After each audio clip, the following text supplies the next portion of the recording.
കൃഷ്ണ ഹരേ ഹരേ ഹരേ രാമ രാമ രാമ ഹരേ ഹരേ ഹരേ കൃഷ്ണ കൃഷ്ണ കൃഷ്ണ ഹരേ ഹരേ ഹരേ രാമ രാമ രാമ ഹരേ ഹരേ ഹരേ കൃഷ്ണ കൃഷ്ണ കൃഷ്ണ ഹരേ ഹരേ ഹരേ രാമ രാമ രാമ ഹരേ ഹരേ ഹരേ കൃഷ്ണ കൃഷ്ണ കൃഷ്ണ ഹരേ ഹരേ ഹരേ രാമ രാമ രാമ ഹരേ ഹരേ.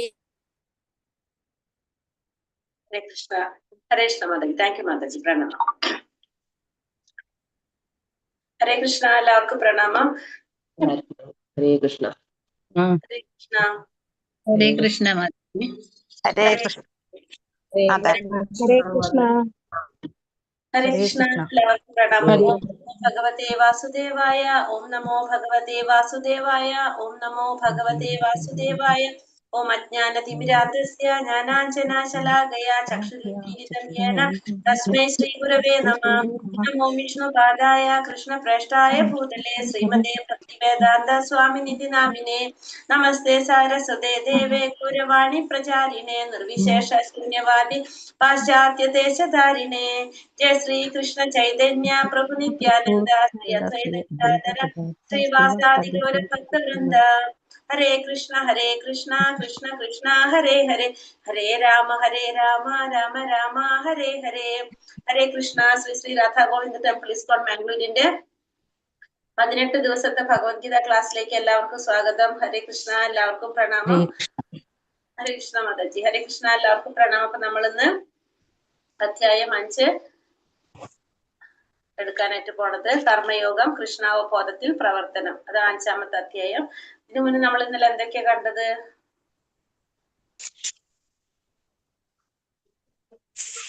അധ്യായത്തിൽ എന്തൊക്കെയാ പഠിച്ചത്? കർമ്മം ചെയ്ത് മനസ്സിനെ പരിശുദ്ധി വരുത്തുക. അർജുനന് മുമ്പ് ഭഗവാൻ ആർക്കാണ് ഗീത ഉപദേശിച്ചത്? മനസ്സിലായി. പിന്നെ എങ്ങനെയാണെന്ന് ആരെല്ലാം പിന്നെന്തൊക്കെയാ? മഹർഷി, 22ാം ആചാര്യൻ വ്യാസൻ. ബാക്കിയുള്ളവരൊക്കെ ഉണ്ടായിരുന്നില്ല ഇന്നലെ ക്ലാസ്സില്? അർജുനൻ 4 വർണ്ണങ്ങൾ ഏതെല്ലാം? അങ്ങനെ പറഞ്ഞു. വർണ്ണങ്ങൾ പഠിച്ചു. 4 വർണ്ണങ്ങൾ ഗുണത്തിന്റെ കർമ്മത്തിന്റെ അടിസ്ഥാനത്തിൽ അല്ലെ? സന്ദർഭത്തിലാണ് അവതരിക്കുന്നത്. ഭഗവാന്റെ രഹസ്യമായ അവതാരം ഏതാണ്? രഹസ്യ അവതാരം ഭഗവാൻ അവതരിപ്പിക്കുന്നത്. പിന്നെ ലാസ്റ്റ് പറഞ്ഞു എപ്പോഴാണ് ഭഗവാൻ അവതരിക്കുന്നത്? എപ്പോഴാണ് ഭഗവാൻ അവതരിക്കുന്നത്, എന്തിനാണ് ഭഗവാൻ അവതരിക്കുന്നത് എന്നൊക്കെ പറഞ്ഞു നമ്മളല്ലേ ഇന്നലെ. ഭഗവാൻ പറഞ്ഞു അജ്ഞാനം കൊണ്ട് നിനക്കുണ്ടായ ആ സംശയം എന്താണ്, ജ്ഞാനത്തിന്റെ വാള് കൊണ്ട് അറുത്ത് എഴുന്നേറ്റ് യുദ്ധം ചെയ്യൂ അർജുന എന്ന് പറഞ്ഞു. അപ്പൊ അജ്ഞാനൊക്കെ അർജുനന്റെ മാറിക്കൊണ്ട്, അർജുനൻ എങ്ങനത്തെ അവസ്ഥയിൽ നിന്ന് അർജുനൻ തുടങ്ങിയത് നമ്മളത് എപ്പോഴും ആലോചിക്കണം. ഒന്നും ചെയ്യാൻ പറ്റാതെ നിൽക്കുന്ന ഒരു അവസ്ഥയിൽ നിന്നാണ് അർജുനൻ വന്നുകൊണ്ടിരിക്കുന്നത് അല്ലെ. അങ്ങോട്ട് എത്തുമ്പോൾ 18ാമത്തെ അധ്യായം എത്തുമ്പോൾ നമ്മൾ ഓർക്കേണ്ട അതാണ് അർജുനന്റെ മാനസികാവസ്ഥ എവിടെന്നാ തുടങ്ങിയത് എന്നുള്ളത്. അപ്പൊ അർജുനൻ അങ്ങനത്തെ ഒരു അവസ്ഥയിലാണ് അർജുനൻ നിൽക്കുന്നുണ്ടായിരുന്നത് അല്ലെ. ഇപ്പൊ കുറേശ്ശെ മാറി വന്നുകൊണ്ടിരിക്കുകയാണ്. അപ്പൊ 5ാമത്തെ അധ്യായം കർമ്മയോഗം കൃഷ്ണാവബോധത്തിൽ പ്രവർത്തനം. അപ്പൊ 4ാമത്തെ അധ്യായം വരെ നമുക്ക് മനസ്സിലായോ? അപ്പൊ 5ാമത്തെ ഇന്നലത്തെ ക്വസ്റ്റ്യൻ ആൻസർ ഒക്കെ ചെയ്തു എല്ലാവരും ചെയ്യാൻ കിട്ടിയോ? കിട്ടി. ഓക്കെയാണ്. ഹരേ കൃഷ്ണ. ഇന്ന് രാവിലെ മംഗളാരത്തിൽ കാര്യോ? കേറി. ഇഷ്ടായോ? ഓ, അത് കഴിഞ്ഞ് 6 മണി 6:30 വരെ കേട്ടിരുന്നു. സന്തോഷായി. മാതാജിയുടെ ക്ലാസ് കണ്ടപ്പോഴാ പിന്നെ വേഗം കട്ടായി അടുക്കളേക്ക് പോണ. പിന്നെ എനിക്ക് കേൾക്കാൻ നേരമില്ല, കുട്ടികൾക്ക് സ്കൂൾ പോണ്ടേ. രാവിലെ അപ്പൊ മംഗളാരത്തിൽ കയറി കണ്ടു. ഓ, 4:30 മുതൽ കേട്ടു. ഇഷ്ടായി? ദർശനം കിട്ടിയോ ഭഗവാന്റെ? ശരി, കണ്ടു. ഒത്തിരി അത് കഴിഞ്ഞ് രാവിലെ ഒരു 5 മിനിറ്റ് കിടന്നു. അങ്ങനെ കിടന്ന് കേട്ട് പിന്നെ അങ്ങോട്ട് ഉറങ്ങിപ്പോയി. അങ്ങനെയാ പറ്റി. അയ്യോ, എന്നാലും സാരമില്ല. 6:15 വരെ ഏതാണ്ട് അക്ഷരം എല്ലാം കേട്ടു. ഹരേ കൃഷ്ണ. അപ്പൊ പറ്റുന്നവര് കേറിക്കോളൂ. രാവിലെ മംഗളാരതിയില് ആരതിയുടെ ലിങ്കിൽ ഭഗവാന്റെ ദർശനം എടുത്തിട്ട് നിങ്ങൾക്ക് 5 മണിയാകുമ്പോ നിങ്ങൾക്ക് ഇറങ്ങാം. പിന്നെ 5:45 ഭാഗവതത്തിൽ പറ്റുന്നവർ അവിടെയും ജോയിൻ ചെയ്യാം. അങ്ങനെ പിന്നെ നാമജപം ഒക്കെ അങ്ങനെ കണ്ടില്ലേ, അങ്ങനെയൊക്കെ അപ്പൊ അതെല്ലാം കേട്ടിരുന്നു. നാമജപം നമുക്ക് കുഴപ്പമില്ല, കാരണം അതല്ലാണ്ട് നമ്മൾ ജപിച്ചാലും മതി. അത് 4-ാമത്തെ അധ്യായത്തിന്റെ ക്വസ്റ്റ്യൻ വന്നിട്ടില്ലല്ലോ ഇന്നലെ. ഇന്നും വന്നിട്ടില്ല. ഇല്ല വന്നിട്ടില്ലല്ലോ. വന്നിട്ടുണ്ട്. ഇപ്പൊ വന്നിട്ടുണ്ടാ? അല്ല, 4-ാമത്തെ മാതാജിയുടെ മെൻഡർ അയച്ചില്ല എന്നാണ് പറഞ്ഞത്. 4-ാമത്തെ എനിക്ക് ഇന്നലെ എനിക്ക് കിട്ടിയിട്ടില്ല, ഇതുവരെ കിട്ടിയിട്ടില്ല. അല്ല, മാതാജിയുടെ മെൻഡർ ആരാണ്? ഒന്ന് പേരറിയാവോ? ആരാ മാതാജിക്ക് അയച്ചു തരുന്നത് ക്വസ്റ്റ്യൻസ്? ബാബു എന്ന് പറഞ്ഞ പ്രഭു ഉണ്ടാ? പ്രഭു അയച്ചു തരുന്നു അല്ലെ?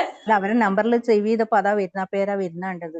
അപ്പൊ പ്രഭു ആയിരിക്കും അയച്ചു തന്നെ. കാരണം ഓരോരുത്തർക്ക് 10 പേരെ, കാരണം എല്ലാവരെയും ഒരുമിച്ച് നോക്കാൻ നമുക്ക് പറ്റില്ലല്ലോ. അതുകൊണ്ട് 10 പേരെ ഓരോരുത്തർക്ക് 4-ാമത്തേണ്ടത് ഇന്ന് വന്നിട്ടെങ്കിൽ പിന്നെ ഇന്നത്തേതും കൂടി ആവുമ്പോ നാളെ കുറെ ആവൂലേ, രണ്ടാവൂലേ, പരിപാടി ആയിക്കൂലേ. മെസ്സേജ് ഇട്ടോളൂ കേട്ടാ. 4-ാമത്തേത് വേറെ ഒരു മാതാജി ചോദിച്ചിട്ടുണ്ടായിരുന്നു എന്താ അയക്കാതിരുന്നത്, അപ്പൊ അയച്ചു തരാന്ന് പറഞ്ഞിട്ടുണ്ടായിരുന്നു. തന്നിട്ട് കണ്ടിട്ടില്ല. വന്നിട്ടില്ലല്ലേ? ഇല്ല. ഹരേ കൃഷ്ണ. ഞാൻ പറഞ്ഞുകൊണ്ടല്ലോ കേട്ടാ. ഹരേ കൃഷ്ണ. എന്തെങ്കിലും ഉണ്ടെങ്കിൽ എന്തെങ്കിലും ഉണ്ടെങ്കിൽ പറയണം. കാരണം പറഞ്ഞാൽ 2 അധ്യായം വരുമ്പോ നമുക്ക് പാടാ ചെയ്യാനായിട്ട്. 3-ാമത്തേന്റെ ഇത് മാർക്കും കിട്ടിയിട്ടില്ല, 4-ാമത്തേത് ക്വസ്റ്റ്യനും വന്നിട്ടില്ല. അതല്ലേ? അപ്പൊ ഇന്നൊരു മാതാജി ഇന്നലെ ചോദിച്ചു, അപ്പൊ പറഞ്ഞു തരാം. പിന്നെ 3-ാമത്തേണ്ടത് എല്ലാരെയും ആൻസറും കിട്ടിക്കൊണ്ടിരിക്കുന്നേ ഉള്ളൂ, അത് കഴിഞ്ഞിട്ട് 4-ന്റെ തരാന്നാ പറഞ്ഞായിരുന്നു. അപ്പൊ ഇന്ന് കിട്ടിയിട്ട് കണ്ടിട്ടില്ല ഇതുവരെ. പറയാം, ഞാൻ പറഞ്ഞോണ്ട്. കാരണം വെച്ചിട്ടുണ്ടെങ്കിൽ ഡെയിലി ആവുമ്പോ നിങ്ങൾക്കാരും ഭാരം ഉണ്ടാവില്ല, അല്ലെങ്കിൽ നമുക്ക് ബുദ്ധിമുട്ടല്ലേ പറഞ്ഞോണ്ട് തന്നെ. അത് ശരിയാ. എന്നിട്ട് പറയാം. പിന്നെ എല്ലാവരും വെച്ചാൽ ഈ ജോലി ചെയ്യുന്നവരായിരിക്കുമല്ലോ, അപ്പൊ അവർ അതിന്റെ ഇടയിലാണല്ലോ ഇത് സർവീസ് ചെയ്യുന്നത്. പറഞ്ഞു ആൻസർ കിട്ടാൻ ഡിലേ ആകുന്നുണ്ട്, അതുകൊണ്ടാ പിന്നെ 4-ാമത്തേത് ആൻസർ ക്വസ്റ്റ്യൻ ഇടാതിരുന്നത് എന്ന് പറഞ്ഞു. ആൻസർ കിട്ടാൻ ഡിലേ ആക്കുന്നുണ്ട് പറഞ്ഞു. എനിക്കൊക്കെ ഇന്നലെ തന്നെ വന്നിരിക്കുന്നു. ഞാൻ പറഞ്ഞിടാം. ഹരേ കൃഷ്ണ. അപ്പൊ നമ്മള് 5-ാമത്തെ അധ്യായം കർമ്മയോഗം കൃഷ്ണാവതാരത്തിൽ പ്രവർത്തനം, അതാണ് 5-ാമത്തെ അധ്യായം നമ്മുടെ. അപ്പൊ അതില് ശ്ലോകത്തിലേക്ക് പോകാൻ നമുക്ക് ഷെയർ ചെയ്തില്ല അല്ലെ? നമ്മളിപ്പോ പറഞ്ഞു ഭഗവാന്റെ പറ്റിയിട്ട് പറഞ്ഞപ്പോ കർമ്മം ചെയ്യണം എന്നുള്ളത് നമുക്ക് ഭഗവാൻ പറഞ്ഞു തന്നു. അത് ഭഗവാൻ അർപ്പിച്ചുകൊണ്ട് ചെയ്യണം എന്നും പറഞ്ഞു. അപ്പൊ ഇനി ഇവിടെ കർമ്മയോഗം എന്നല്ല നമ്മൾ പറഞ്ഞല്ലേ, ഭഗവാന് സമർപ്പിച്ചുകൊണ്ട് ചെയ്യുന്നതാണ്, ഭഗവാനുമായിട്ട് ബന്ധപ്പെടുത്തി ചെയ്യുന്നതാണ് കർമ്മയോഗം. അത് കൃഷ്ണാവബോധത്തിൽ പ്രവർത്തനം, അതാണ് നമ്മൾ ഇന്നത്തെ അധ്യായത്തില് പറയുന്നത്. നോക്കാം. ചെറിയൊരു അധ്യായത്, വേഗം തീരുന്ന ഒരു അധ്യായത്, അധികമൊന്നുമില്ല, എളുപ്പമാണ്. ഹരേ കൃഷ്ണ. അർജുന. ഓം നമോ ഭഗവതേ വാസുദേവായ. അർജുന ഉവാച സന്യാസം കർമ്മണം കൃഷ്ണ പുനർയോഗം ച ശംസസി യശ്രയ ഏതയോരേകം തന്മേ ബ്രൂഹി സുനിശ്ചിതം.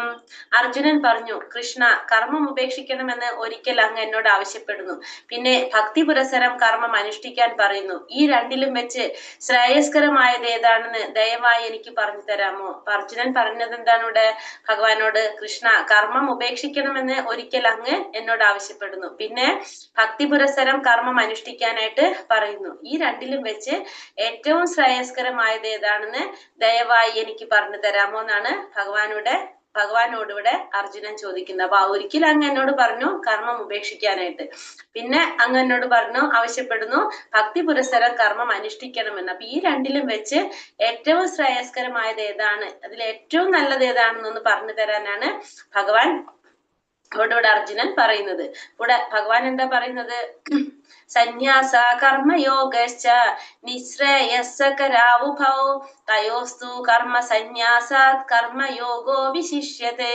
ശ്രീ ഭഗവാൻ പറഞ്ഞു, കർമ്മ പരിത്യാഗവും ഭക്തിയുതമായ കർമ്മവും മുക്തിക്ക് നല്ലത് തന്നെ, എങ്കിലും ഭക്തിയുതമായ സേവന കർമ്മമാണ് കർമ്മത്യാഗത്തെക്കാൾ ഉത്തമം. അപ്പൊ ഭഗവാൻ ഇവിടെ എന്താ പറഞ്ഞത്? കർമ്മം പരിത്യജിക്കുന്നതും കർമ്മം പരിത്യാഗം, ത്യജിക്കുക കർമ്മം.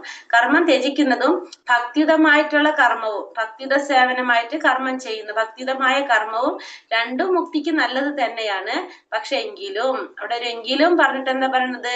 ഭക്തിയുതമായ സേവന കർമ്മമാണ്. അപ്പൊ ഭക്തിയുത സേവനം ചെയ്യുന്നതാണ് കർമ്മം ത്യജിക്കുന്നതിനേക്കാൾ ഉത്തമം. കർമ്മം ത്യജിക്കുന്നതിനേക്കാൾ ഉത്തമം എന്താണ്? ഭക്തിയുതമായ സേവന കർമ്മമാണ് എന്ന് പറയണം. അപ്പൊ കർമ്മം പരിത്യാഗവും ഭക്തിയുതമായ കർമ്മം രണ്ടും മുക്തിക്ക് നല്ലതാണ്. പക്ഷെ എങ്കിലും ഭക്തിയുതമായ സേവന കർമ്മമാണ് കർമ്മം ത്യാഗത്തെക്കാൾ ഉത്തമം. കർമ്മം ത്യജിക്കുന്നതിനേക്കാൾ ഉത്തമം ഭക്തിയുതമായിട്ടുള്ള സേവന കർമ്മമാണ് കർമ്മത്യാഗത്തെക്കാൾ ഉത്തമം എന്ന് ഭഗവാൻ ഇവിടെ അർജുനന് പറഞ്ഞു കൊടുക്കാണ്. ഒരു കഥ പറയാണ് നമുക്കിവിടെ. അതായത് കുറെ പുണ്യങ്ങൾ അനുഭവിക്കാൻ വേണ്ടിയിട്ട് പുണ്യകർമ്മങ്ങൾ അനുഭവിക്കാൻ വേണ്ടിയിട്ട്, പുണ്യഫലങ്ങൾ അനുഭവിക്കാൻ വേണ്ടിയിട്ട് കുറെ ദാനം കൊടുത്തൊരു രാജാവിന്റെ കഥയാണ്. അതായത് നമ്മൾ അറിയാതെ തന്നെ, നമ്മൾ അറിഞ്ഞോ അറിയാതെ ഭഗവാൻ അർപ്പിച്ചുകൊണ്ട് കർമ്മം ചെയ്യാണ്. കർമ്മ യോഗം, അതായത് ഭക്തിയുത സേവനം ചെയ്യുകയാണെങ്കിൽ നമുക്ക് എന്താണ്, നമ്മൾ അറിഞ്ഞോ അറിയാതെ അതിലെന്തെങ്കിലും തെറ്റ് സംഭവിച്ചാൽ പോലും, പിഴവ് സംഭവിച്ചാൽ പോലും നമുക്ക് അതിന്റെ ഫലങ്ങൾ അനുഭവിക്കേണ്ടി വരില്ല. നേരെ മറിച്ച് അല്ലാതെ ചെയ്യുന്ന കർമ്മങ്ങൾക്ക് നമ്മൾ എന്ത് വേണ്ടി വരും? അതിന്റെ ഫലങ്ങൾ നമ്മൾ അനുഭവിക്കേണ്ടതായിട്ട് വരും. അതിനൊരു കഥ പറയുന്നതാണ് രാജാവിന്റെ, നൃഗൻ എന്ന് പറഞ്ഞൊരു രാജാവിന്റെ കഥയാണ് ഇവിടെ പറയുന്നത്. വളരെയധികം പുണ്യഫലങ്ങൾ അനുഭവിക്കാൻ വേണ്ടിയിട്ട്, എപ്പോഴും സ്വർഗത്തിൽ ജീവിക്കാൻ പറ്റില്ല പുണ്യങ്ങൾ ചെയ്യുകയാണെങ്കിൽ, ഇങ്ങനെ പുണ്യഫലങ്ങൾ അനുഭവിക്കാൻ വേണ്ടിയിട്ട് ദാനം കൊടുത്ത ഒരു രാജാവിന്റെ കഥയാണ്, നൃഗൻ എന്ന് പറഞ്ഞ രാജാവിന്റെ കഥ. പുണ്യഫലങ്ങൾ അനുഭവിക്കാൻ വേണ്ടി അദ്ദേഹം എന്താണ് ഏറ്റവും ശ്രേഷ്ഠമായിട്ടുള്ള ദാനം, അതായത് ഗോക്കള ദാനം കൊടുക്കുക. അതും എങ്ങനെയാണ്? ശ്രേഷ്ഠരായിട്ടുള്ള, അതിന് യോഗ്യതയുള്ള ബ്രാഹ്മണരെ കണ്ടെത്തി അവർക്കാണ് എന്ത് ചെയ്യുന്നത്? പശുക്കളെ ദാനം ചെയ്യുന്നത്. പശുക്കളെ ദാനം കൊടുക്കും. അങ്ങനെ അപ്പൊ അദ്ദേഹത്തിന് എന്താണ്? ആ ദാനത്തിന്റെ ഫലം സാത്വികമായിട്ടുള്ള ദാനമാണ് അത് വരുന്നത്. അപ്പൊ അതിന്റെ ഫലമായിട്ട് പുണ്യഫലങ്ങൾ ഇങ്ങനെ അനുഭവിച്ചു കൊണ്ടിരിക്കുക. അങ്ങനെ 1000 പശുക്കളേക്കാണ് അദ്ദേഹം ദാനം കൊടുക്കുന്നത്. അതിന് യോഗ്യരായിട്ടുള്ള ബ്രാഹ്മണരെ കണ്ടെത്തി അവർക്കാണ് ദാനം കൊടുക്കുന്നത്. അങ്ങനെ ഒരു ദിവസം പതിവ് പോലെ തന്നെ രാജാവ് അങ്ങനെയുള്ളവരെ കണ്ടെത്തി അവർക്ക് ദാനം കൊടുത്തു. ആ ബ്രാഹ്മണൻ ആ പശുവിനെയും കൊണ്ടുപോയി. വൈകുന്നേരം ഈ പശു ബ്രാഹ്മണന്റെ വീട്ടിൽ നിന്ന്, ആ പശു അവിടെ നിന്ന് തിരിച്ച് രാജാവിന്റെ കൊട്ടാരത്തിൽ പശുക്കളുടെ കൂട്ടത്തിൽ വന്ന് നിന്നു. രാജാവിന് അത് മനസ്സിലാക്കാൻ സാധിച്ചില്ല. പിറ്റേ ദിവസം വീണ്ടും സാധാരണ ചെയ്യുന്ന പോലെ തന്നെ രാജാവ് വീണ്ടും വേറൊരു ബ്രാഹ്മണന് പശുക്കളെ ദാനം കൊടുത്തു. അപ്പൊ അതില് ഈ തലേ ദിവസം അഴിഞ്ഞു വന്ന പശു അതിലുണ്ടായിരുന്നു. ഈ പശുവിനെ ദാനം കൊടുത്തപ്പോ ഈ പശുവിനെയാണ് മറ്റേ ബ്രാഹ്മണന് ദാനം കൊടുക്കുന്നത്. രാജാവിനത് അറിയില്ല, കൊടുത്തു. അങ്ങനെ ഈ പശു നഷ്ടപ്പെട്ടു എന്ന് മനസ്സിലായ ബ്രാഹ്മണൻ ആ പശു നഷ്ടപ്പെട്ടത് രാജാവിനോട് പറയാൻ വേണ്ടി. ഹരേ കൃഷ്ണ മാതാജി. ഹരേ കൃഷ്ണ. എന്തേലും പറയുന്നുണ്ടോ മാതാജി? ഇല്ല. അയ്യോ പോയി. ഹരേ കൃഷ്ണ. അപ്പൊ പശു നഷ്ടപ്പെട്ട ബ്രാഹ്മണൻ പിറ്റേ ദിവസം കൊട്ടാരത്തില് രാജാവിന്റെ അടുത്ത് പറയാനായിട്ട് വരാണ്. തന്റെ പശുവിനെ കാണാനില്ല എന്ന് പറയാൻ വരുമ്പോ ഈ ഇന്ന് ദാനമായിട്ട് കിട്ടിയ പശുവിനെയും കൊണ്ട് ആ ബ്രാഹ്മണൻ പോകാണ്. അങ്ങനെ വഴിയിൽ വെച്ച് രണ്ടുപേരും കാണും. അപ്പൊ കാണുമ്പോ ഈ പശു നഷ്ടപ്പെട്ട ബ്രാഹ്മണന് മനസ്സിലാവും ഇത് തന്റെ ഇന്നലെ നഷ്ടപ്പെട്ടു പോയ പശുവാണെന്നുള്ളത് ബ്രാഹ്മണന് മനസ്സിലാവും. അങ്ങനെ അവർ തമ്മിൽ സംസാരമായി, തർക്കമായി. ഈ ബ്രാഹ്മണൻ എന്താ പറയാ, എനിക്ക് ഇന്ന് രാജാവ് ദാനം തന്നതാണെന്ന് പറഞ്ഞു. അപ്പൊ മറ്റേ ബ്രാഹ്മണൻ പറഞ്ഞു ഇത് എനിക്ക് ഇന്നലെ രാജാവ് ദാനം തന്നതാണെന്ന് പറഞ്ഞു. അങ്ങനെ അവർ തമ്മിൽ തർക്കമായി.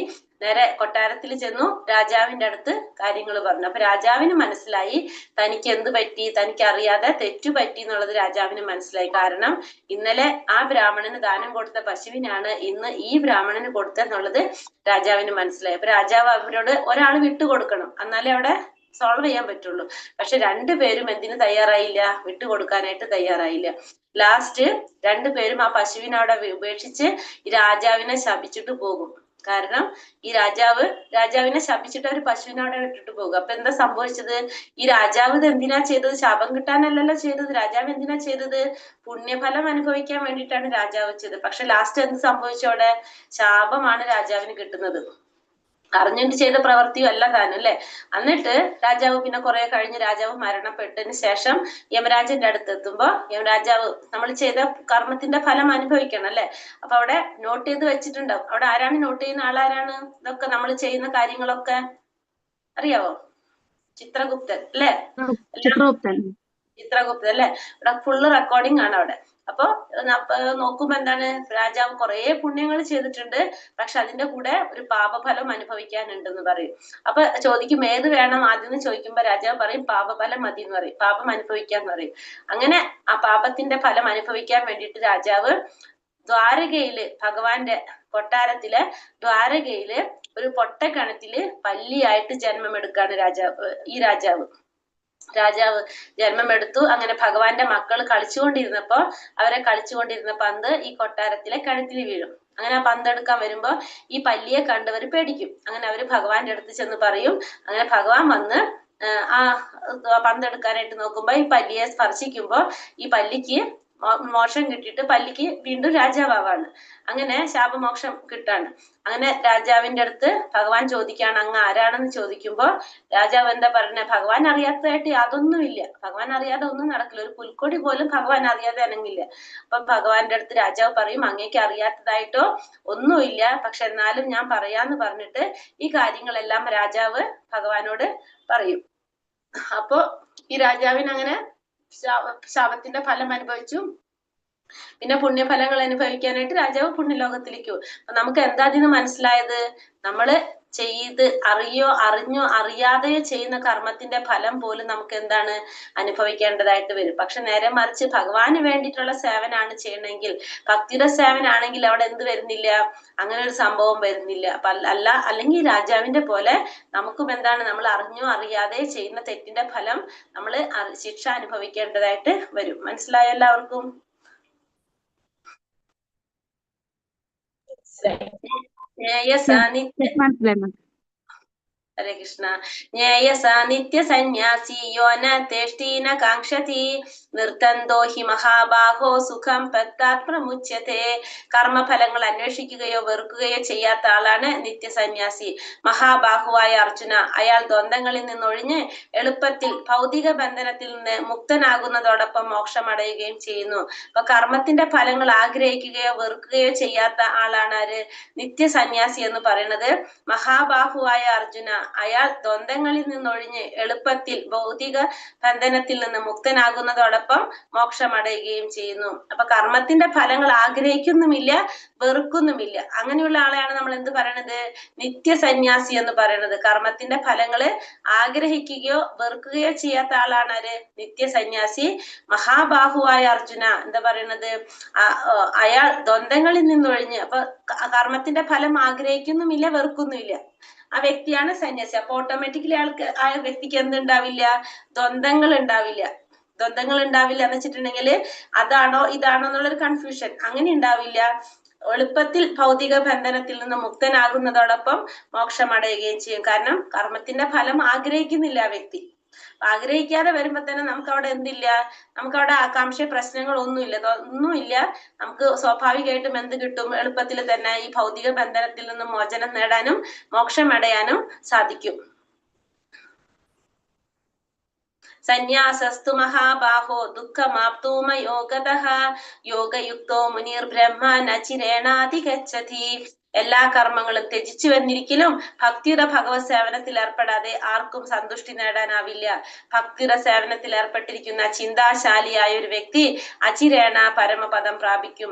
ഭക്തിയുടെ സേവനത്തിൽ ഏർപ്പെട്ടിരിക്കുന്ന ചിന്താശാലിയായ ഒരു വ്യക്തി അചിരേണ പരമപദം പ്രാപിക്കും. അപ്പൊ എല്ലാ കർമ്മങ്ങളും ത്യജിച്ചാലും ഭക്തിയുടെ സേവനത്തിൽ ഏർപ്പെടാതെ ഒരാൾക്കും എന്ത് സാധിക്കില്ല, സന്തുഷ്ടി നേടാനായിട്ട് സാധിക്കില്ല.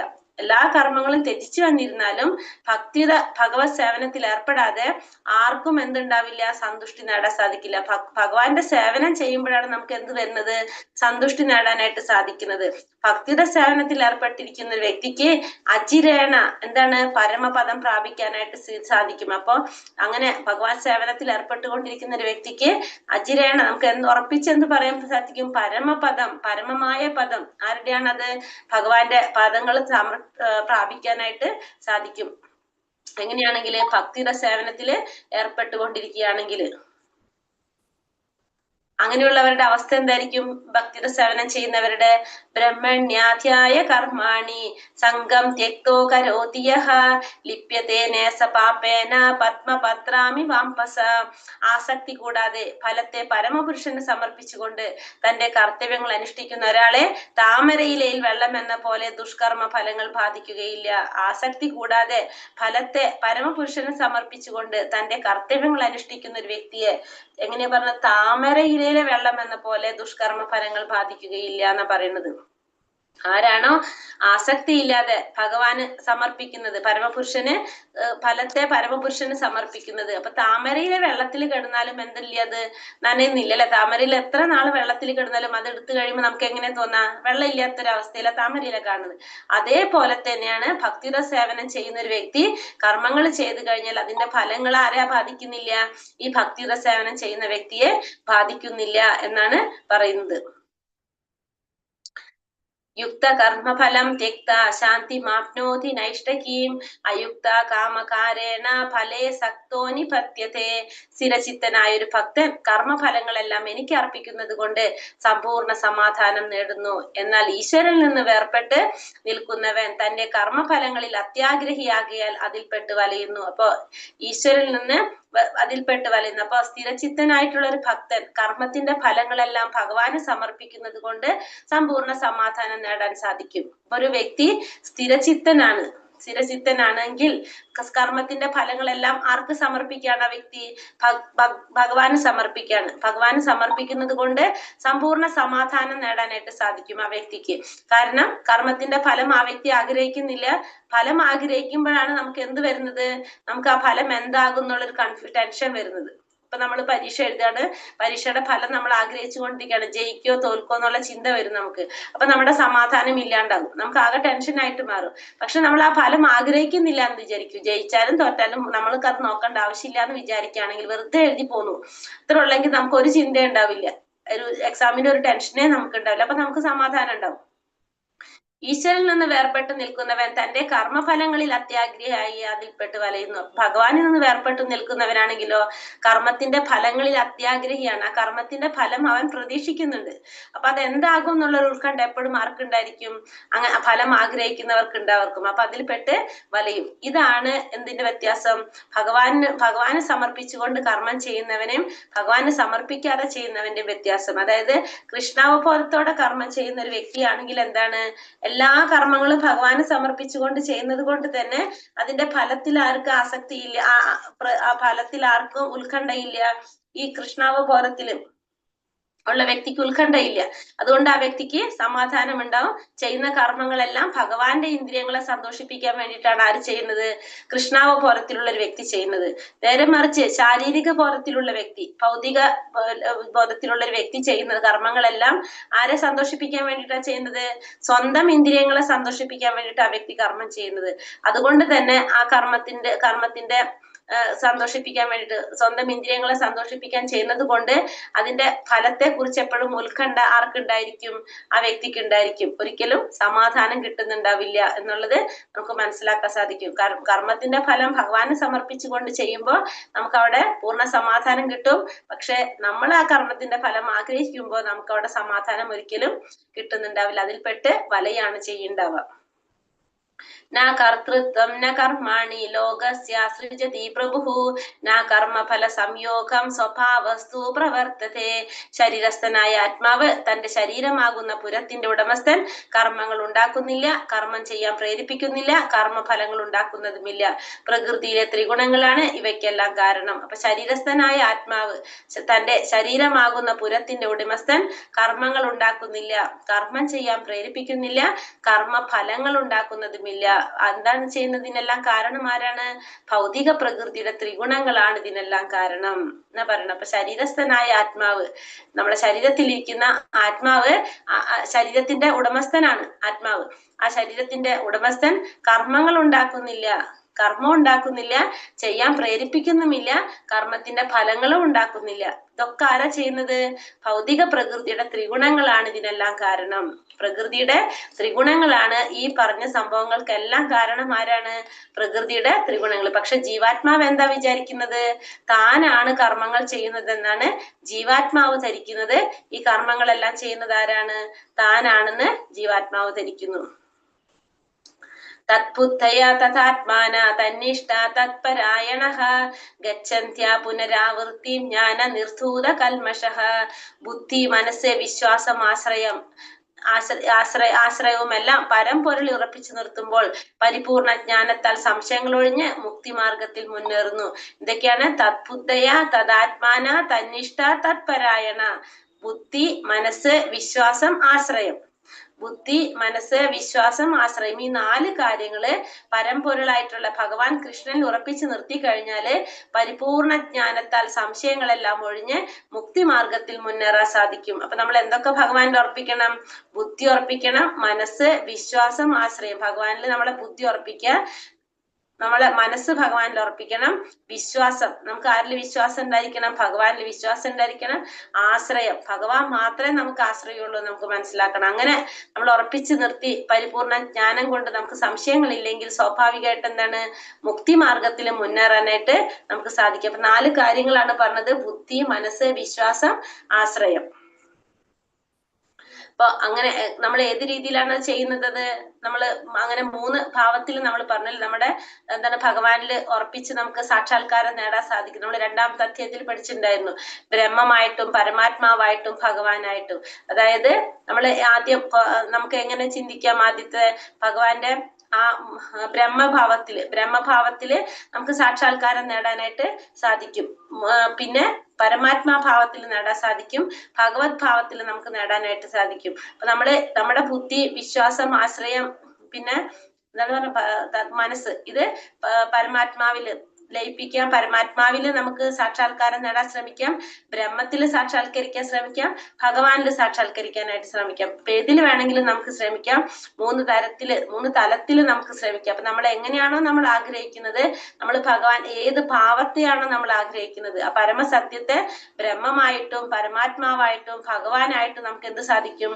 സാക്ഷാത്കരിക്കാൻ സാധിക്കും. എങ്ങനെയാണെങ്കിൽ നമ്മളിവിടെ കഴിഞ്ഞ ശ്ലോകത്തിൽ പറഞ്ഞു അല്ലെ, ബുദ്ധി, മനസ്സ്, വിശ്വാസം, ആശ്രയം, ഇത് ആ പരമ്പൊരുളായിട്ടുള്ള ഭഗവാനിൽ ഉറപ്പിച്ചു നിർത്തി സംശയങ്ങളെല്ലാം നീങ്ങി ഈ മുക്തി മാർഗത്തില് നമുക്ക് സാക്ഷാത്കാര മാർഗത്തിലേക്ക് മുന്നേറാനായിട്ട് സാധിക്കും. ആ സാക്ഷാത്കാരം നമുക്ക് എങ്ങനെ സാധിക്കും? ബ്രഹ്മത്തിലൂടെയും പരമാത്മാവിലൂടെയും ഭഗവാനിലൂടെയും നമുക്ക് സാധിക്കും. ഇതിൽ ഏറ്റവും ശ്രേഷ്ഠമായത് ഭഗവത് സാക്ഷാത്കാരമാണെന്നും നമ്മൾ കണ്ടു. വിദ്യാവിനയ സമ്പന്നേ ബ്രഹ്മണേ ഗവിഹസ്തിനി ശുനി ചൈവ ശപാകേ ച പണ്ഡിത സമദർശിനഃ. അറിവും വിനയമുള്ള ബ്രാഹ്മണനെയും പശുവിനെയും നായയെയും നായ്മാംസം ഭക്ഷിക്കുന്ന ചണ്ടാലനെയും സമദൃഷ്ടിയോടെയാണ് യഥാർത്ഥ ജ്ഞാനമുള്ളവരായ വിനയാന്വിതരായ പണ്ഡിതന്മാർ വീക്ഷിക്കുന്നത്. അറിവും വിനയമുള്ള ബ്രാഹ്മണനെയും പശുവിനെയും ആനയെയും നായയെയും നായ്മാംസം ഭക്ഷിക്കുന്ന ചണ്ടാലനെയും സമദൃഷ്ടിയോടെയാണ് യഥാർത്ഥ ജ്ഞാനമുള്ളവരായ വിനയാന്വിതരായിട്ടുള്ള പണ്ഡിതന്മാര് വീക്ഷിക്കുന്നത്. എങ്ങനെയാണ്? ഒരു ബ്രാഹ്മണനെ, പശുവിനെ, ആനയെ, നായ്മാംസം ഭക്ഷിക്കുന്ന ചണ്ടാലന്, ഇവരൊക്കെ സമദൃഷ്ടിയോടെ കാണാൻ ആർക്ക് സാധിക്കും? പണ്ഡിതന്മാർക്ക് സാധിക്കും. പണ്ഡിതന്മാരെന്ന് പറഞ്ഞാല് നമ്മൾ ഈ ഭൗതിക ലോകത്തിൽ നമ്മൾ പഠിക്കുന്ന ഡിഗ്രി, PG, PhD ഒന്നല്ല, ഭഗവാനെ കുറിച്ചുള്ള ജ്ഞാനം നേടിയവര്. കാരണം അവർക്ക് എന്തറിയാൻ സാധിക്കും? എല്ലാവരുടെ ഉള്ളിലും പരമാത്മാവായിട്ട് ആരിയ്ക്കുന്നുണ്ട്? ഭഗവാൻ ഇരിക്കുന്നുണ്ട്. പിന്നെ നമുക്ക് ഈ കിട്ടിയിരിക്കുന്ന ശരീരം, ഇന്ന് ബ്രാഹ്മണന്റെ ശരീരം കിട്ടിയിട്ടുണ്ടാവും, നാളെ ചിലപ്പോ നമ്മൾ ആരായിരിക്കാം? പശുവായിരിക്കാം, ചിലപ്പോ ആനയായിരിക്കാം. ഈ ശരീരം എന്ന് പറയുന്നത് നമുക്ക് എങ്ങനെ കിട്ടുന്നത്? പൂർവ്വജന്മത്തിൽ നമ്മൾ ചെയ്ത കർമ്മത്തിന്റെ ഫലമായിട്ടാണ് നമുക്കത് കിട്ടുന്നത് എന്ന് ആർക്കറിയാം?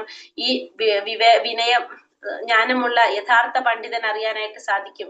അതുകൊണ്ട് തന്നെ ഇന്ന് ചിലപ്പോ ഞാൻ ആരായിരിക്കും? ബ്രാഹ്മണനായിരിക്കാം, നാളെ ഞാൻ ചിലപ്പോ ആനയാകാം. ഇത് ആർക്ക് മനസ്സിലാകും? ഈ പണ്ഡിതന്മാർക്ക് അറിയാവുന്നത് കൊണ്ട് എല്ലാവരെയും സമഭാവനയോടെ കാണാൻ ആർക്ക് സാധിക്കും? ആ പണ്ഡിതന്മാർക്ക് സാധിക്കും. പ്രഹീർഷ്യേത് പ്രിയം പ്രാപ്യ നോദി ചേത പ്രാപ്യ ച പ്രിയം. സ്ഥിരബുദ്ധീര സമ്മൂഢോ ബ്രഹ്മവിദ് ബ്രഹ്മണി സ്ഥിതഃ.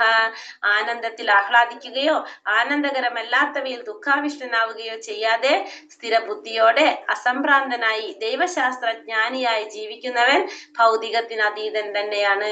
ആനന്ദത്തിൽ ആഹ്ലാദിക്കുകയോ ആനന്ദകരമല്ലാത്തവയിൽ ദുഃഖാവിഷ്ടനാവുകയോ ചെയ്യാതെ സ്ഥിരബുദ്ധിയോടെ അസംഭ്രാന്തനായി ദൈവശാസ്ത്രജ്ഞാനിയായി ജീവിക്കുന്നവൻ ഭൗതികത്തിന് അതീതനാണ്. അപ്പൊ ആനന്ദം വരുമ്പോ എന്ത് ചെയ്യുന്നില്ല, കൂടുതൽ ആഹ്ലാദിക്കുന്നില്ല. ആനന്ദകരമല്ലാത്ത കാര്യങ്ങളാണെങ്കിലോ ദുഃഖിക്കുന്നു ചെയ്യാതെ, രണ്ടും ഇല്ല. സന്തോഷം വരുമ്പോ കൂടുതൽ സന്തോഷിക്കുന്നില്ല, ദുഃഖം വരുമ്പോ കൂടുതൽ ദുഃഖിക്കുന്നില്ല. അങ്ങനെ ചെയ്യാതെ സ്ഥിരബുദ്ധിയോട് കൂടി സംഭ്രാന്തി ഇല്ലാതെ ദൈവശാസ്ത്രജ്ഞാനിയായിട്ട് ജീവിക്കുന്നവനാണ് ആര്? ഭൗതികത്തിന് അതീതനായ വ്യക്തി. അങ്ങനെയുള്ള വ്യക്തിയാണ് ഈ ഭൗതികത്തിന് അതീതനായ വ്യക്തി. അതായത് ആത്മീയമായിട്ട് ഉയർന്ന വ്യക്തി, ആത്മസാക്ഷാത്കാരം നേടിയ വ്യക്തി എന്ന് പറയുമ്പോൾ എങ്ങനെയാണ് ആത്മസാക്ഷാത്കാരം നേടിയ വ്യക്തി ചെയ്യുന്നത്? ആ വ്യക്തിയുടെ ലക്ഷണങ്ങളാണ് ഈ പറയുന്നത്. എങ്ങനെയാണ്? സന്തോഷം വരുമ്പോ കൂടുതൽ സന്തോഷിക്കുന്നില്ല, ദുഃഖം വരുമ്പോ കൂടുതൽ ദുഃഖിക്കുന്നില്ല. വ്യക്തി സ്ഥിരബുദ്ധിയോടെ അസംഭ്രാന്തനായിട്ട് സംഭ്രാന്തി ഇല്ലാതെ ദൈവശാസ്ത്രജ്ഞാനിയായി ജീവിക്കുന്നവനാണ് ആര്? ഈ ഭൗതികത്തിന് അതീതനായ വ്യക്തി, സാക്ഷാത്കാരം നേടിയ വ്യക്തി എന്ന് പറയാനായിട്ട് സാധിക്കും. യഹി സംസ്പർശജാ ഭോഗ ദുഃഖയോനേയ ഏവതേ ആദ്യന്തവന്ത കൗന്ദേയ നാതേ ശൂരമതേ ബുധഃ.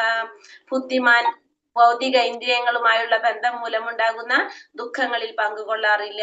അല്ലയോ കുന്തിപുത്ര, ഭൗതിക ദുഃഖങ്ങൾക്ക് ആദിയും അവസാനവും ഉള്ളത് കൊണ്ട് അവയിൽ ഒരിക്കലും ബുദ്ധിമാന്മാർ സന്തോഷം കൊള്ളുന്നില്ല. അപ്പൊ ബുദ്ധിമാന്മാർ ഒരിക്കലും ഭൗതിക ഇന്ദ്രിയങ്ങളുമായുള്ള ബന്ധം മൂലമുണ്ടാകുന്ന ദുഃഖങ്ങളില് പങ്കുകൊള്ളാറില്ല. ബുദ്ധിമാന്മാര് ഭൗതികമായ ഭൗതികേന്ദ്രിയങ്ങളുമായുള്ള ബന്ധം മൂലമുണ്ടാകുന്ന ദുഃഖങ്ങളില് ബുദ്ധിമാന്മാർ ഒരിക്കലും കൊള്ളാറില്ല. അല്ലയോ കുന്തിപുത്ര, ഭൗതിക സുഖങ്ങൾക്ക് ആദിയും അവസാനവും ഉള്ളത് കൊണ്ട് അവയിൽ ഒരിക്കലും ബുദ്ധിമാന്മാർ സന്തോഷം കൊള്ളുന്നില്ല. അപ്പൊ ബുദ്ധിമാന്മാർക്ക് എങ്ങനെ പറഞ്ഞത്?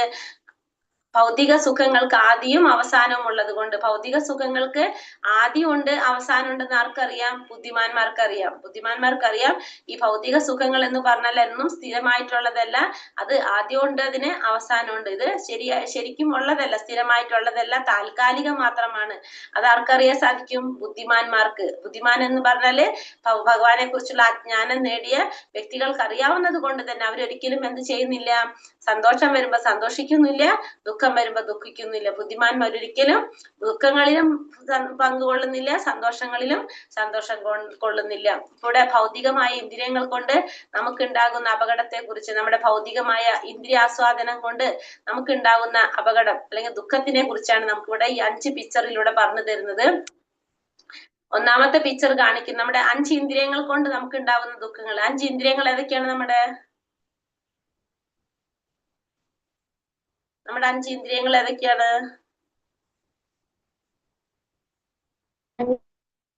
കണ്ണുകള്, കണ്ണ്, ചെവി, മൂക്ക്, മൂക്ക്, ചെവികള്, ചെവി, നാക്ക്, ത്വക്ക്, ത്വക്ക്. കണ്ണ്, മൂക്ക്, നാവ്, ചെവി, ചെവി, സ്കിന്ന് അല്ലേ? ഈ 5. അപ്പൊ ആദ്യത്തെ കണ്ണ് എന്ന് പറഞ്ഞ ഇന്ദ്രിയം കൊണ്ട്, അതായത് ഫസ്റ്റ് നമ്മുടെ പിക്ചറിൽ കാണുന്നത് ഈയാമ്പാറ്റയാണ് കാണുന്നത്. മഴപ്പാറ്റ, ഈയാമ്പാറ്റ എന്ന് പറഞ്ഞാൽ മനസ്സിലാവില്ലേ? ഈയാമ്പാറ്റയാണ്. ആ ഈയാമ്പാറ്റയുടെ കണ്ണിന്റെ ആകർഷണമാണ് നമ്മൾ പറയുന്നത്. ഈയാമ്പാറ്റയ്ക്ക് എന്താണ്? ആ തീയില്, ആ വെളിച്ചത്തിന് ഭയങ്കര ആകർഷണമാണ് അതിന്. അപ്പൊ അതെന്ത് ചെയ്യും? ആ വെളിച്ചം, ആ തീ കത്തിക്കൊണ്ടിരിക്കുന്നതിന്റെ അടുത്തേക്ക് ആ ഈയാമ്പാറ്റ വരുമ്പോ എന്താണ്? ആ തീയില് വീണ് കത്തി എരിഞ്ഞ് ചാമ്പലായിട്ട് പോകുന്നത്. അപ്പൊ അതിനായി അപകടം സംഭവിക്കുന്നത് എന്തുകൊണ്ടാണ്? കണ്ണ് എന്ന ഇന്ദ്രിയത്തിന്റെ ആകർഷണം കൊണ്ടാണ് അതിന് എന്ത് സംഭവിക്കുന്നത്? അപകടം സംഭവിക്കുന്നത്. അപ്പൊ കണ്ണ് എന്ന ഇന്ദ്രിയത്തിന്റെ ആകർഷണമാണ് ഈയാമ്പാറ്റയ്ക്ക് അപകടം സംഭവിക്കുക. അതാണ് ഫസ്റ്റത്തെ, കണ്ണായിട്ട് ബന്ധപ്പെടുത്തിട്ട് ഈയാമ്പാറ്റയെ പറയുന്നത്. രണ്ടാമത്തത് മാനിനെ കാണുന്നുണ്ടാവും നമ്മളവിടെ അല്ലെ. മാനിന് ഓടക്കുഴലിന്റെ നാദം ഭയങ്കര ഇഷ്ടമാണ്, ഓടക്കുഴലിന്റെ നാദം കേൾക്കുന്നത്. അപ്പോ ഈ മാൻ എന്താ ചെയ്യും? മാനിനെ പിടിക്കാൻ വേണ്ടിയിട്ട് വേട്ടക്കാരെന്ത് ചെയ്യും? ഓടക്കുഴൽ വായിക്കും. ഓടക്കുഴൽ വായിക്കുമ്പോ അതിന്റെ ആ നാദം കേൾക്കുമ്പോ ഈ മാൻ അവിടെ അനങ്ങാതെ നിൽക്കും. അത് ശ്രദ്ധിച്ച് കേൾക്കാൻ വേണ്ടി അവിടെ നിൽക്കും. ഈ സമയത്ത് ഇതിനെന്ത് പിടിക്കാനായിട്ട് ആർക്ക് സാധിക്കും? ഈ വേട്ടക്കാർക്ക് സാധിക്കും. അപ്പൊ ചെവി എന്ന ഇന്ദ്രിയം കൊണ്ടാണ് അവിടെ ആർക്ക് അപകടം സംഭവിക്കുന്നത്? ഈ മാനിന് അപകടം സംഭവിക്കുന്നത്. മൂന്നാമത്തത് ത്വക്ക് എന്ന ഇന്ദ്രിയം കൊണ്ട് ആനയ്ക്ക് ഉണ്ടാകുന്ന അപകടം. ആന ത്വക്ക് എന്ന് പറയുമ്പോ സ്പർശന സുഖം. ആന എന്താ ചെയ്യണേ? പെണ്ണാനകളെ തൊട്ടുരുമിയാണ് ആണാനകൾ നടക്കുന്നത്. അപ്പൊ ഈ ആണാനകളെ പിടിക്കാൻ വേണ്ടി എന്ത് ചെയ്യും? നടക്കുന്ന വഴിയിൽ കുഴി കുഴിച്ചു വെക്കും. ഈ പെണ്ണാനകൾക്ക് ട്രെയിനിങ് കൊടുക്കും ആ കുഴി കവർ ചെയ്ത് കടക്കാൻ വേണ്ടിയിട്ട്. പക്ഷെ ഈ ആണാനകൾ എന്ത് ചെയ്യും? ഇവരെ ഇങ്ങനെ തൊട്ടുരുമി ഇങ്ങനെ നടന്നു പോകുമ്പോ ഈ കുഴി വരുമ്പോ അവരെന്ത് ചെയ്യും? അവർ ആ കുഴിയിലേക്ക് വീണു പോകും. അപ്പൊ ഈ ത്വക്ക് എന്ന ഇന്ദ്രിയത്തിന്റെ കൊണ്ടാണ് അവർക്ക് ആസ്വാദനത്തിന്റെ കൊണ്ടാണ് അവർക്ക് എന്ത് വരുന്നത്? ഈ ആനകൾക്ക് അപകടം സംഭവിക്കുന്നത്. ഇനി ഇവിടെ താമരപ്പൂ വിരിയുമ്പോ നല്ല മണമായിരിക്കും താമര വിരിയുമ്പോ അല്ലെ. അപ്പോ ഈ മൂക്ക് എന്ന ഇന്ദ്രിയം കൊണ്ട് ഇവിടെ എന്താ സംഭവിക്കുന്നത്? പണ്ട് ഈ താമരയുടെ മണം കേട്ടിട്ട് ഇതിൽ എന്ത് വരും? ഈ താമരപ്പൂവിൽ വന്നിരിക്കും. വൈകുന്നേരം ആവുമ്പോ എന്താണ്? സൂര്യൻ അസ്തമിക്കുമ്പോ ഈ താമര ചുരുങ്ങുമ്പോ ആ വണ്ട് അതിലിരുന്നിട്ട് അതിലെന്ത് പോകും? അത് ചത്തുപോകും. അപ്പൊ ഇവിടെ ഈ മൂക്കിന്റെ ഇന്ദ്രിയം കൊണ്ടാണ് ഇവിടെ എന്ത് സംഭവിക്കുന്നത്? ഇതിന് അപകടം സംഭവിക്കുന്നത്. പിന്നെ വന്നിട്ട് നാക്ക്. ഇപ്പൊ ഒരു മത്സ്യത്തിനെ പിടിക്കാൻ വേണ്ടിട്ട് വേറൊരു മത്സ്യത്തിന് എന്ത് ചെയ്യും? അതിന്റെ ആ കൊളുത്തിലിട്ടിട്ട് പിടിക്കാനായിട്ട് നോക്കും. അപ്പൊ മത്സ്യം വന്നിട്ട് എന്ത് ചെയ്യും? അതിന്റെ ആ രുചിക്ക് വേണ്ടിയിട്ട് ആ മത്സ്യത്തിനാണ് കഴിക്കാനായിട്ട് പിടിച്ചു വരുമ്പോ എന്താണിത്? അതിന് അപകടം സംഭവിക്കും. അപ്പൊ ഇത് എന്തുകൊണ്ടാണ്? നമ്മുടെ നാക്ക് എന്ന ഇന്ദ്രിയത്തിന്റെ ആസ്വാദനത്തിന്റെ ഫലമായിട്ടാണ് അങ്ങനെ അപകടം സംഭവിക്കുന്നത്. അപ്പൊ ഈ 5 ഇന്ദ്രിയങ്ങള് നമ്മളെ നമ്മൾ ആ ഇന്ദ്രിയാസ്വാദനത്തിന്റെ പിന്നാലെ പോകുമ്പോ നമുക്ക് എന്താ സംഭവിക്കുന്നത്? നമുക്ക് പലതരത്തിലുള്ള അപകടങ്ങൾ സംഭവിക്കും എന്നുള്ളതാണ് നമുക്ക് ഈ പിക്ചറിലൂടെ നമുക്ക് മനസ്സിലാക്കി തരുന്നത്. ക്ലിയർ ആയോ? ക്ലിയർ ആയി. ലഭന്തേ ബ്രഹ്മ നിർവാണം മൃഷയാ ക്ഷീണ കൽമഷഃ ചിന്നദ്വൈതയഥാത്മാന സർവഭൂതാഹി രതഃ. സംശയങ്ങളിൽ നിന്ന് ഉത്ഭവിക്കുന്ന ദ്വന്ദ്ങ്ങൾക്ക് അതീതരായവരും മനസ്സ് തന്നിൽ തന്നെ വ്യാപരിക്കുന്നവരും എപ്പോഴും സകല ജീവജാലങ്ങളുടെയും ക്ഷേമൈശ്വര്യ പ്രവർത്തനങ്ങളിൽ തിരക്കിട്ട് പ്രവർത്തിച്ചു കൊണ്ടിരിക്കുന്നവരും സർവ്വപാപങ്ങളിൽ നിന്ന് മോചനം നേടിയവരുമായിട്ടുള്ളവർ ബ്രഹ്മനിർവാണം പോകുന്നു. അപ്പൊ സംശയങ്ങളിൽ നിന്ന് ഉത്ഭവിക്കുന്ന ദ്വന്ദ്ങ്ങൾക്ക് അതീതരായവര്, സംശയങ്ങളിൽ നിന്ന് ഉത്ഭവിക്കുന്ന ദ്വന്ദ്ങ്ങൾക്ക് അതീതരായവർ എന്ന് പറഞ്ഞാല് പിന്നെ നമുക്ക് അവിടെ എന്തില്ല? സംശയങ്ങളില്ല. സംശയങ്ങൾ വരുമ്പോഴാണ് നമുക്ക് ഇതാണോ അതാണോ എന്ന് വരുന്നത് അല്ലെ. അപ്പൊ ഈ സംശയങ്ങളിൽ നിന്ന് ഉത്ഭവിക്കുന്ന ദ്വന്ദ്ങ്ങൾ എന്ന് പറഞ്ഞാൽ 2 കാര്യങ്ങളുണ്ടാവും. ആ ദ്വന്ദ്ങ്ങൾക്ക് അതീതരാവാന്ന് പറയുന്നതാണ്. അപ്പൊ സംശയങ്ങൾ പിന്നെ അവിടെ ഇല്ല. നമ്മുടെ ക്ലിയർ ആയി, പെർഫെക്റ്റ് ആയി. നമ്മള് മനസ്സ് തന്നിൽ തന്നെ വ്യാപരിപ്പിക്കാം. മനസ്സ് തന്നിൽ തന്നെ വ്യാപരിക്കാന്ന് വെച്ചാല് എന്തിനെ കുറിച്ച് മാത്രം ചിന്തിക്കുക? ആത്മാവിനെ കുറിച്ച് മാത്രം ചിന്തിക്കുക. അതാണ് മനസ്സ് തന്നിൽ തന്നെ വ്യാപരിപ്പിക്കാന്ന് വെച്ചാല് വേറെ ഒന്നിലേക്കും ആകർഷണം ഇല്ലാതെ ഭൗതികമായ ഒന്നിനെയും ശ്രദ്ധിക്കാതെ ആത്മാവിനെ കുറിച്ച് മാത്രം ചിന്തിക്കുക. അതാണ് മനസ്സ് തന്നിൽ തന്നെ വ്യാപരിപ്പിക്കുക. പിന്നെ സകല ജീവജാലങ്ങളുടെയും ക്ഷേമൈശ്വര്യ പ്രവർത്തനങ്ങളിൽ തിരക്കിട്ട് പ്രവർത്തിച്ചുകൊണ്ടിരിക്കുക. എല്ലാ ജീവാത്മാക്കളുടെയും ക്ഷേമൈശ്വര്യ പ്രവർത്തനങ്ങളിൽ തിരക്കിട്ട് പ്രവർത്തിച്ചുകൊണ്ടിരിക്കുക എന്ന് വെച്ചാല് നമ്മൾ എന്ത് ചെയ്യാം? നമുക്കിപ്പോ ഭഗവാനെ കുറിച്ച് മനസ്സിലാക്കാൻ ഒരു അവസരം കിട്ടി. നമ്മൾ ഭഗവാനെ കുറിച്ച് അറിയാണ്. അങ്ങനെ നമ്മളത് മനസ്സിലാക്കുമ്പോൾ നമ്മൾ മറ്റുള്ളവർക്ക്, അതായത് ഇത് അറിയാത്തവർക്ക് അത് പറഞ്ഞു കൊടുക്കാനായിട്ട് പരിശ്രമിക്കുക. അവരെയും ഈ ഇതിലേക്ക് കൊണ്ടുവരാനായിട്ട് നമ്മൾ ശ്രമിക്കുക. അതാണ് അവരുടെ ക്ഷേമത്തിന് വേണ്ടിയിട്ട് നമ്മൾ ചെയ്യുന്ന പ്രവൃത്തി. മറ്റുള്ളവരുടെ ക്ഷേമ പ്രവൃത്തി എന്ന് പറഞ്ഞാൽ എന്താണ്? അവർക്ക് കുറെ സ്വത്തുണ്ടാക്കി കൊടുക്കുക, അവരുടെ പൈസ കൊടുക്കുക എന്നുള്ളതല്ല. കാരണം അവരെല്ലാം വരെ എന്തിലേക്ക് കൊണ്ടുവരണം? ആത്മസാക്ഷാത്കാരത്തിലേക്ക് എത്തിക്കുക എന്നുള്ളതാണ് അവരോട് ചെയ്യുന്ന ക്ഷേമ പ്രവൃത്തി. നമ്മള് അങ്ങനെ ചെയ്യുന്നവർക്ക് എന്ത് സാധിക്കും? ബ്രഹ്മനിർവാണം പോകാനായിട്ട് സാധിക്കും. അങ്ങനെയുള്ളവർക്ക് സർവ്വപാപങ്ങളിൽ നിന്നും മോചനം നേടിയിട്ടുള്ളവർക്ക് ബ്രഹ്മനിർവാണം പോകാനായിട്ട് സാധിക്കും. അപ്പൊ ബ്രഹ്മനിർവാണം പോകാന്ന് വെച്ചാല് ഈ ഭൗതിക ലോകത്തിൽ നിന്ന് ആത്മീയ ലോകത്തിലേക്ക് കടക്കുക. ഭൗതികതയിൽ നിന്ന് ആത്മീയതയിലേക്ക് കടക്കുന്നതാണെന്ന്, ഭൗതികത്തിന് അതീതനാവുക. ഭൗതിക ലോകത്തിൽ നിന്ന് ആത്മീയ ലോകത്തിലേക്ക് കടക്കുന്നതിനാണ് നമ്മൾ എന്ത് പറയണത്? ബ്രഹ്മനിർവാണം പോകുക എന്ന് പറയുന്നത്. അപ്പൊ മറ്റുള്ളവർക്ക് ആ ക്ഷേമൈശ്വര്യ പ്രവർത്തനങ്ങളിലേക്ക് എത്തിച്ചു കൊടുക്കുക. അതൊക്കെ ചെയ്യുന്നവർക്ക് എന്ത് സാധിക്കും? ബ്രഹ്മനിർവാണം പോകാനായിട്ട് സാധിക്കും. കാമക്രോധ വിമുക്താനാം യദീനാം യതചേതസാം അഭിതോ ബ്രഹ്മനിർവാണം വർത്തതേ വിദിതാത്മനാം. കാമക്രോധങ്ങൾ ഒഴിഞ്ഞ് അച്ചടക്കത്തോടെ പരിപൂർണതയ്ക്ക് വേണ്ടി അനവരതം യത്നിക്കുന്ന ആത്മസാക്ഷാത്കാരം നേടിയവർക്ക് അചിരേണ പരമപദപ്രാപ്തി സുനിശ്ചിതമാണ്. അപ്പൊ കാമക്രോധങ്ങളെല്ലാം ഒഴിഞ്ഞ് അച്ചടക്കത്തോടെ പരിപൂർണതയ്ക്ക് വേണ്ടി അനവരതം യത്നിക്കുന്ന ആത്മസാക്ഷാത്കാരം നേടിയവർക്ക് അചിരേണ പരമപദപ്രാപ്തി സുനിശ്ചിതമാണെന്ന് പറഞ്ഞു. അപ്പൊ ആദ്യം നമ്മൾ എന്ത് വേണം? ഈ കാമക്രോധങ്ങളെല്ലാം ഒഴിയണം. നമ്മുടെ നമ്മള് പറഞ്ഞില്ലേ കാമം ക്രോധം അതൊക്കെയാണ് നമുക്ക് മാറേണ്ടത്. കാമക്രോധം എന്നല്ല പറഞ്ഞു, രാഗം ഭയം ക്രോധം അതൊക്കെ മാറി അച്ചടക്കത്തോടെ പരിപൂർണതയ്ക്ക് വേണ്ടി അനവരതം പ്രയത്നിക്കുക. നമ്മൾ ആ പരിപൂർണത നേടാനായിട്ട് ശ്രമിക്കുക, ഭഗവത് സാക്ഷാത്കാരം നേടാനായിട്ട് ശ്രമിക്കുക. അങ്ങനെ ആത്മസാക്ഷാത്കാരം നേടാൻ ശ്രമിക്കുന്നവർക്ക് എന്താണ്, പരമപദ പ്രാപ്തി സുനിശ്ചിതമാണ്. അപ്പൊ അങ്ങനെയുള്ളവർക്ക് ആ പരമപദം പ്രാപിക്കാനായിട്ട് സാധിക്കും എന്ന് പറയാണ്. അപ്പൊ എന്താ വേണ്ടത് നമുക്ക് അവിടെ? കാമക്രോധങ്ങളെല്ലാം ഒഴിയണം. അങ്ങനെയാണെങ്കിലാണ് നമുക്ക് അതിലേക്ക് കടക്കാനായിട്ട് സാധിക്കുന്നത്. നോട്ടം കൊണ്ട് മാത്രമാണ് മത്സ്യം കുഞ്ഞുങ്ങളെ പോറ്റുന്നത്, ആമാധ്യാനം കൊണ്ടും. ആമ കരയിലാണ് മുട്ടയിടുന്നത്, വെള്ളത്തിൽ കിടന്നുകൊണ്ട് ആ മുട്ടകളിൽ മനസ്സൂന്നുകയും ചെയ്യുന്നു. അതുപോലെ കൃഷ്ണാവബോധമുള്ള ഭക്തനും ഭഗവത്ധാമത്തിൽ നിന്ന് വിദൂരസ്ഥനെങ്കിലും നിരന്തരമായ ധ്യാനം കൊണ്ടും കൃഷ്ണാവബോധ പ്രവർത്തനം കൊണ്ടും ആ ധാമത്തിലേക്ക് സ്വയം ഉയരാം. ഭൗതിക ക്ലേശങ്ങളുടെ ആഘാതം അയാൾക്ക് അനുഭവപ്പെടില്ല. സദാ പരമപുരുഷനിൽ മുഴുകിയിരിക്കുന്നത് മൂലം പ്രാപഞ്ചിക ക്ലേശങ്ങൾ തീണ്ടാത്ത ഈ അവസ്ഥയാണ് ബ്രഹ്മനിർവാണം. അപ്പൊ മത്സ്യം എങ്ങനെയാണ് കുഞ്ഞുങ്ങളെ പോറ്റുന്നത്? നോട്ടത്തിലൂടെയാണ് മത്സ്യം കുഞ്ഞുങ്ങളെ പോറ്റുന്നത്. ആമയാണെങ്കിലോ ധ്യാനത്തിലൂടെ.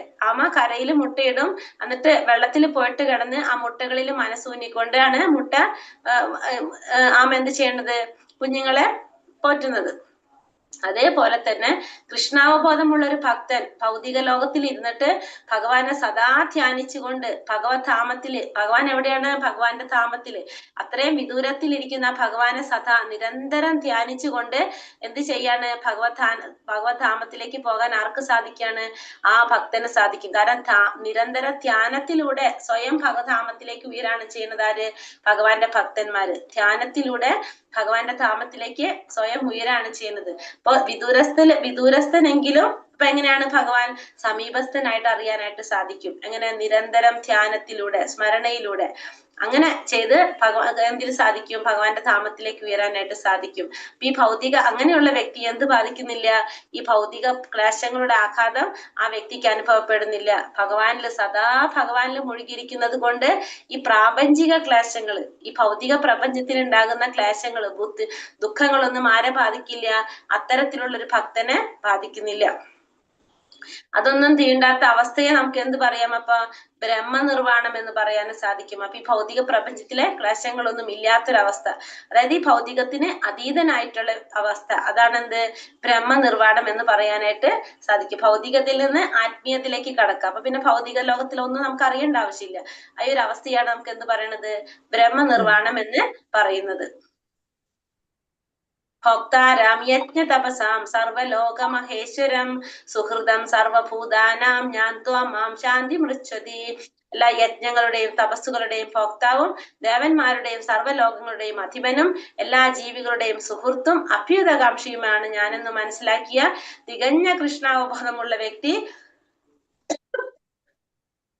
ഭൗതിക ക്ലേശങ്ങൾ ഒഴിഞ്ഞ് ശാന്തി നേടുന്നു. ഇപ്പൊ യജ്ഞങ്ങളുടെയും തപസ്സുകളുടെയും ഭോക്താവ് ദേവന്മാരുടെയും സർവ്വലോകങ്ങളുടെയും അധിപനും എല്ലാ ജീവികളുടെയും സുഹൃത്തും അഭ്യുതകാംക്ഷിയുമാണ് ഭഗവാൻ എന്ന് മനസ്സിലാക്കിയ തികഞ്ഞ കൃഷ്ണാവബോധമുള്ള വ്യക്തിക്ക് എന്ത് സാധിക്കും?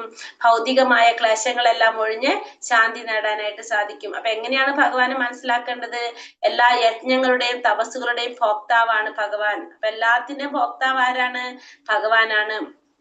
ദേവന്മാരുടെ അധിപനാണ് ഭഗവാൻ. എല്ലാ ദേവന്മാരുടെയും അധിപൻ ഭഗവാനാണ്. എല്ലാവരുടെ നിയന്താവ് ഭഗവാൻ തന്നെയാണ്. സർവ്വലോകങ്ങളുടെയും അധിപനും ആരാണ്? ഭഗവാനാണ്. മാത്രമല്ല എല്ലാ ജീവികളുടെയും സുഹൃത്തും ഭഗവാനാണ്. എല്ലാവരുടെയും അഭ്യുതകാംക്ഷിയും. എല്ലാവർക്കും എന്ത് മാത്രമാണ് ഭഗവാൻ ആഗ്രഹിക്കുന്നത്? നന്മ മാത്രമാണ് ഭഗവാൻ ആഗ്രഹിക്കുന്നത് എന്ന് മനസ്സിലാക്കി തികഞ്ഞ കൃഷ്ണാവബോധമുള്ള ഒരു വ്യക്തിക്ക് എന്ത് സാധിക്കും? ഭൗതികമായ ക്ലേശങ്ങളെല്ലാം ഒഴിഞ്ഞ് ശാന്തി നേടാനായിട്ട് സാധിക്കും. ഈ ശ്ലോകം ഭഗവത്ഗീതയില് ശാന്തി ശ്ലോകം എന്നാണ് അറിയപ്പെടുന്നത്. 29ാമത്തെ ശ്ലോകം ശാന്തി ശ്ലോകം എന്നാണ് അറിയപ്പെടുന്നത്.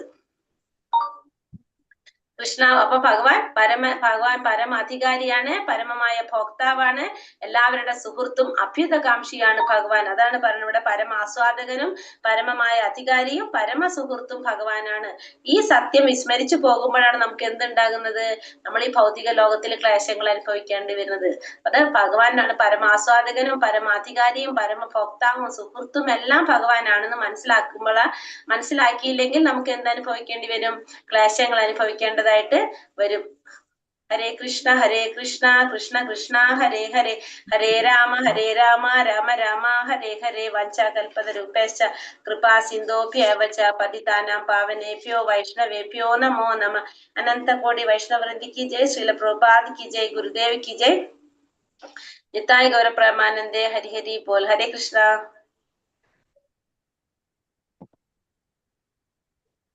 ഹരേഷ്, നമുക്ക് ക്വസ്റ്റ്യൻ ആൻസർ നോക്കാം. അപ്പൊ എന്തെങ്കിലും ഉണ്ടെങ്കിൽ പറയാട്ടോ.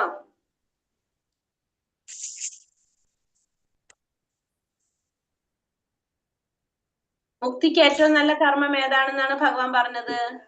ഭക്തിയുതമായ സേവനം. സേവനം ചെയ്യാന്നുള്ളതാണ് മുക്തിക്ക് ഏറ്റവും നല്ലതെന്ന് ഭഗവാൻ പറഞ്ഞത് അല്ലെ. ഒരു സന്യാസി എങ്ങനെയുള്ള ആളായിരിക്കണം എന്നാ ഭഗവാൻ പറയുന്നത്? ഫലങ്ങൾ ആഗ്രഹിക്കുകയോ ചെയ്യാത്ത ആളാണ് ഒരു സന്യാസി എന്ന് പറഞ്ഞത്. ആഗ്രഹങ്ങളില്ലാത്തവൻ, ദേഷ്യമില്ലാത്തവൻ. ദേഷ്യങ്ങളല്ല മറജി, കർമ്മത്തിന്റെ ഫലങ്ങൾ ആഗ്രഹിക്കുന്നില്ല. കർമ്മഫലം ആഗ്രഹിക്കാത്ത അങ്ങനെ നമ്മള് കർമ്മം ചെയ്യുന്നുണ്ടെങ്കിലും പക്ഷെ ഒന്നിനും ഫലം ആഗ്രഹിക്കുന്നില്ല വ്യക്തി. ഒരു വ്യക്തിയുടെ സേവനം ചെയ്യുന്നവരുടെ സ്ഥിതിയെ എന്തിനോടാണ് ഉപമിച്ചിരിക്കുന്നത്? നനയാത്ത പോലെ അല്ലെ. നല്ലൊരു ഉപമയല്ലേ ഭഗവാൻ പറഞ്ഞത് അല്ലെ. ഭക്തിയുടെ സേവനം ചെയ്തുകണ്ടവരുടെ അവസ്ഥ താമരയിലെ വെള്ളത്തിലിട്ടാലും നനയാത്ത പോലെ എന്നാ പറയുന്നത്. നമ്മൾ ചിന്തിച്ചിട്ട് പോലും ഇല്ല അങ്ങനെ അല്ലെ. അതേപോലെയാണ് എന്ന് പറയാണ്. നമ്മൾ ചെയ്യുന്ന കർമ്മത്തിന്റെ ഫലങ്ങൾ പിന്നെ നമ്മളെ ബാധിക്കുന്നില്ല. 12ാമത്തെ ശ്ലോകത്തില് ശാരീരിക ബോധത്തിലും കൃഷ്ണാബോധത്തിലുള്ള തമ്മിലുള്ള വ്യത്യാസം എന്താണ്? എല്ലാ കർമ്മങ്ങളും ഭഗവാന് സമർപ്പിച്ച സമാധാനം ഉണ്ടാവും. അതായത് പറഞ്ഞുതരാ, കൃഷ്ണാവബോധത്തിലുള്ള വ്യക്തി ചെയ്യുന്ന എല്ലാ കർമ്മങ്ങളും ആരെ സന്തോഷിപ്പിക്കാനാ ചെയ്യുന്നത്? ഭഗവാനെ സന്തോഷിപ്പിക്കാനായിരിക്കും ചെയ്യുന്നത്. കൃഷ്ണാവബോധത്തിലുള്ള വ്യക്തി എല്ലാ കർമ്മങ്ങളും ചെയ്യുന്നത് ഭഗവാനെ സന്തോഷിപ്പിക്കാൻ, ഭഗവാന്റെ ഇന്ദ്രിയങ്ങളെ സന്തോഷിപ്പിക്കാൻ ചെയ്യും. ശാരീരിക ബോധത്തിലുള്ള വ്യക്തി ചെയ്യുന്നത് ആരെ സന്തോഷിപ്പിക്കാനാണ്?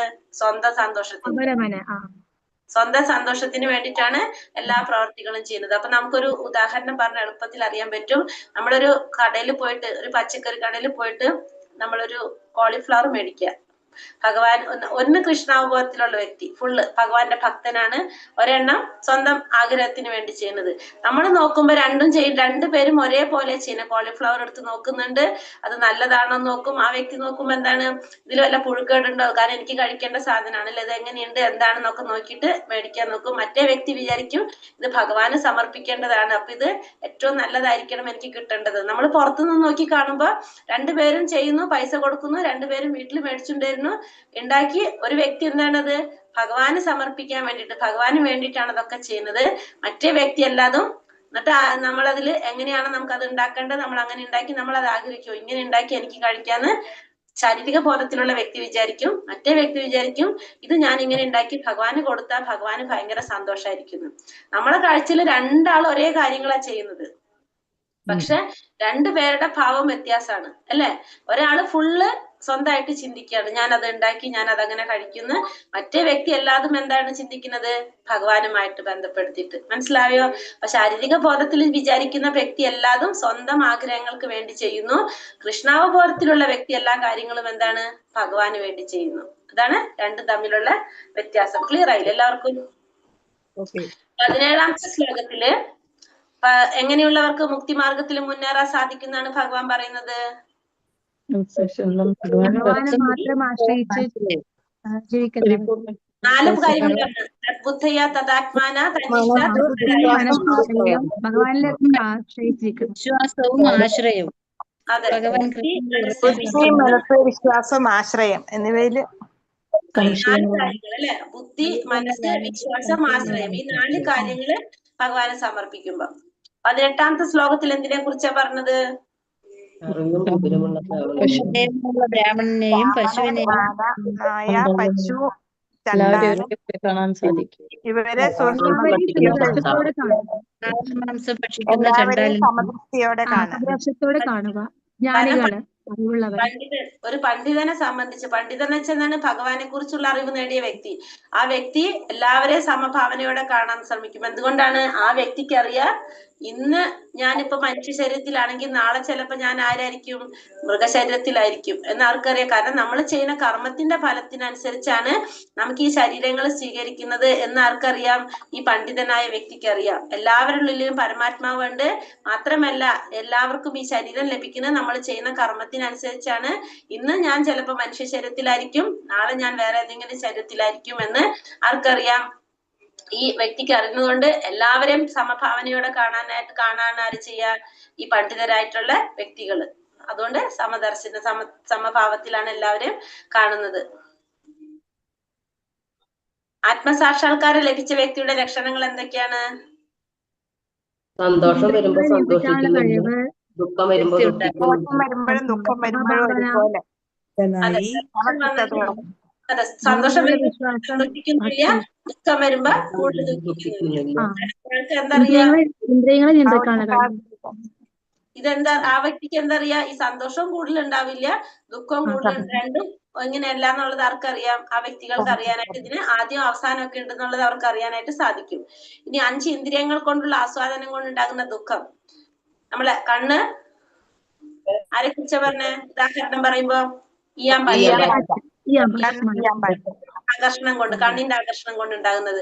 ത്വക്ക് ആന,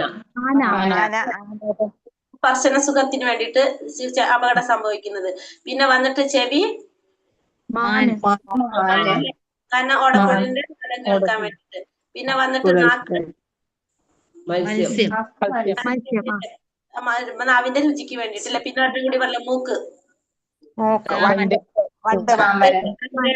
ഗന്ധം നുകരാൻ വേണ്ടിട്ട്. ബ്രഹ്മനിർവാണം എന്ന് വെച്ചാൽ എന്താ അർത്ഥം?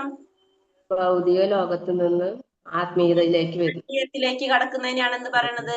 ബ്രഹ്മനിർവാണം. ഭഗവത്ഗീതയിലെ ശാന്തി ശ്ലോകം എന്നറിയപ്പെടുന്ന ശ്ലോകം ഏതാണ്? 29-ാം ശ്ലോകം. 29-ാമത്തെ ശ്ലോകമാണ് ശാന്തി ശ്ലോകം അറിയപ്പെടുന്നത്.